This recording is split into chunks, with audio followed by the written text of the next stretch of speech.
Horror fans generally love nothing more than a creatively gory death scene that lodges itself firmly in their memory forevermore. A kill that's either deeply unsettling on a gut level or just ludicrously entertainingly over the top. And so, poring over the most recent horror movies, both big and small, these are the most gloriously unhinged and brilliantly executed kills you absolutely need to see. And so, with that in mind then, I'm Ellie with What Culture here with 10 insane kills from recent horror movies.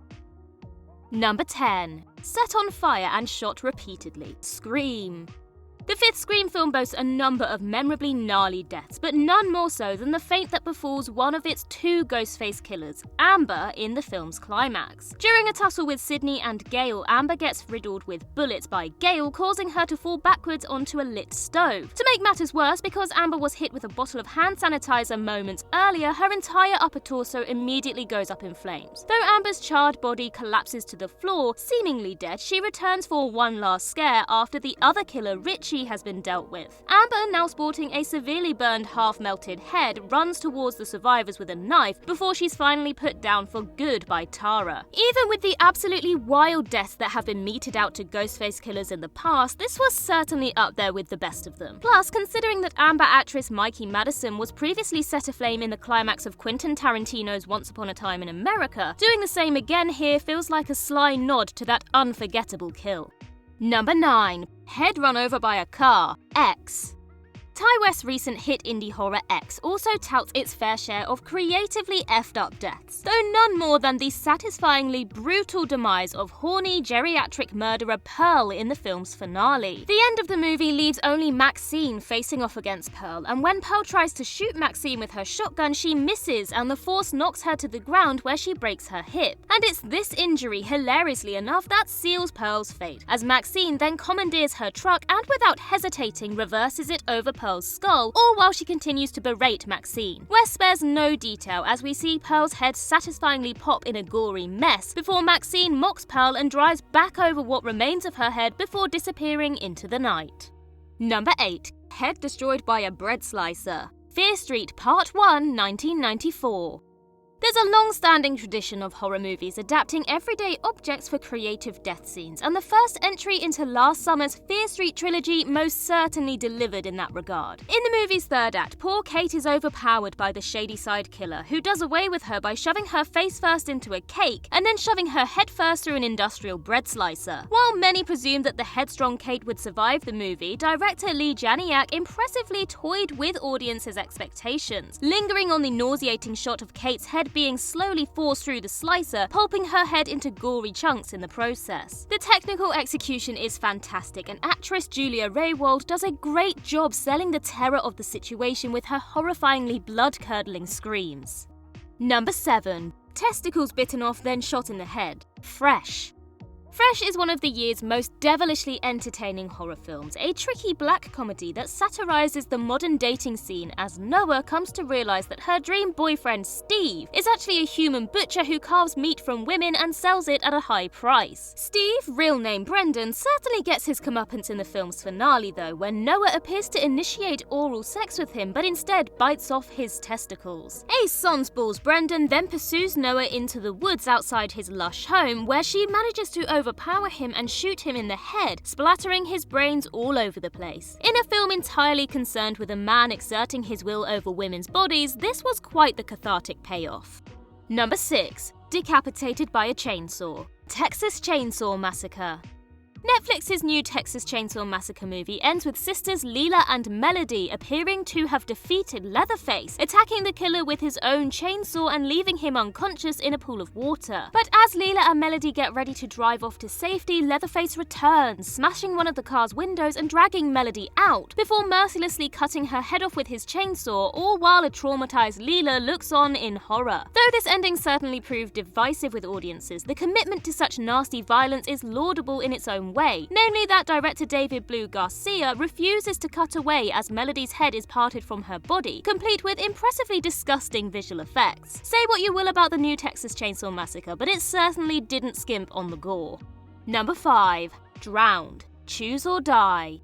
Netflix's Choose or Die may have ultimately been a pretty unremarkable horror film, but it does get a few points for a number of creatively WTF death scenes, particularly villain Hal's demise at the hands of protagonist Kayla. In order to triumph over the cursed video game Cursor, a game which causes her to experience deadly horrors in real life, Kayla must face off against the final boss, Hal, another player who made copies of the game in order to prevent his own death. The big twist of this final confrontation, though, is that any physical damage incurred by either Kayla or Hal is instead inflicted upon the other person. And so a completely unhinged fight takes place in which they both hurt themselves in order to harm the other. This culminates in Hal slitting his own throat in an attempt to kill Kayla, causing her to fall into Hal's swimming pool while carrying a heavy statue. And so before Hal can do anything else, water begins to pour from his nose and mouth as he drowns despite not being submerged in a body of water. In a film that so often deigned to chintzy techno-horror tropes, this was actually a pretty ingenious kill.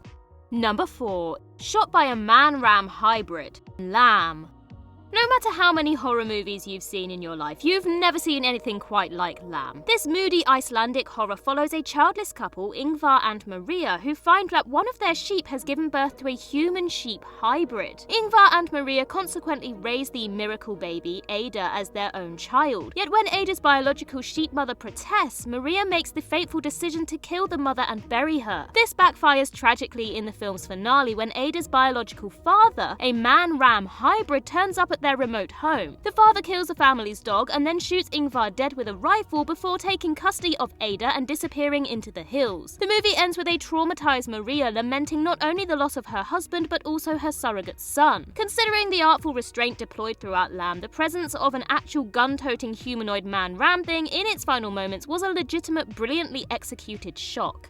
Number 3. Sliced in half with a chainsaw mid-coitus. Studio 666. Studio 666 stars the Foo Fighters as fictionalized versions of themselves, whose attempts to overcome writer's block and complete their new album are stymied when frontman Dave Grohl becomes possessed by a demonic presence. Grohl ends up turning murderous on his own bandmates, with the most off-the-wall death being afforded to Foo Fighters keyboardist Rami Jaffee and Samantha, the neighbor he ends up hooking up with. While the pair are getting frisky, Grohl sneaks underneath Rami's bed and revs up his chainsaw, which he shoves through the bed, causing it to effortlessly cut through Samantha and Rami's heads, killing them instantly. But Grohl doesn't stop there. He continues to slice the chainsaw along their entire bodies, making Rami's two severed halves collapse on opposite sides of the bed in the middle of Samantha's remains. Nobody would call this death scene realistic, but for a low-budget horror flick, the practical effects sure were fun. Number 2. Everyone in the jail, Malignant. James Wan's Malignant is all over the place quality-wise, but it certainly delivers more than its fair share of inspired insanity during that climax. When Madison is arrested on suspicion of kidnapping, we learn that the movie's killer, Gabriel, is actually the remnants of her parasitic twin brother, who exists as a cancer-like formation attached to her brain within her skull. Yep. Gabriel has been hijacking Madison's body to carry out the killings, and because he resides on the back of her head, he operates Madison's body backwards, hence why Gabriel's movements look so odd and unnatural. While Madison is in lockup, she's taunted by the various degenerates inside, causing Gabriel to emerge from the back of Madison's skull, whereby he slaughters basically everyone in the giant cell. The notable kills include ripping a chunk out of a woman's neck, slashing another's face, impaling one through the chest with his bare hand, crushing someone's skull with his foot, snapping a neck, and then most hilariously saving the worst for the ringleader of the group by gouging her eyes out and using her as a human shield against a cop who unloads a barrage of bullets into her. That's hardly the end of it either. Gabriel then uses bladed weapons to cut through a bunch of armed cops because why the hell not? Love it or hate it, this entire sequence was absolutely wild. Number 1. Skull split open while giving birth. Titan. Titan has the unique distinction of being the only body horror film to win the Cannes Film Festival's prestigious Palme d'Or, and is centered around Alexia, a serial killer who ends up having sex with a car and becoming pregnant with its spawn. The long and short of the story is that at movie's end, Alexia goes into labor and gives birth, the trauma of which causes the titanium side of her skull, surgically implanted due to a car accident in her youth, to split open, killing her on her final birthing push. The baby, a hybrid of human flesh and titanium, is then cared for by Alexia's surrogate father, Vincent. Dying in childbirth is one thing, but dying in childbirth at the hands of a metal-infused baby you conceive with a motor vehicle of all things is something else entirely. And yet, despite how absurd Titan might sound on paper, it's a surprisingly sweet and affecting film about parenthood trauma and loss at its core. And that concludes our list. If you can think of any that we missed, then do let us know in the comments below. And while you're there, don't forget to like and subscribe and tap that notification bell. Also, head over to Twitter and follow us there at WhatCulture, and I can be found across various social medias just by searching Ellie Littlechild. I've been Ellie with What Culture. I hope you have a magical day, and I'll see you real soon.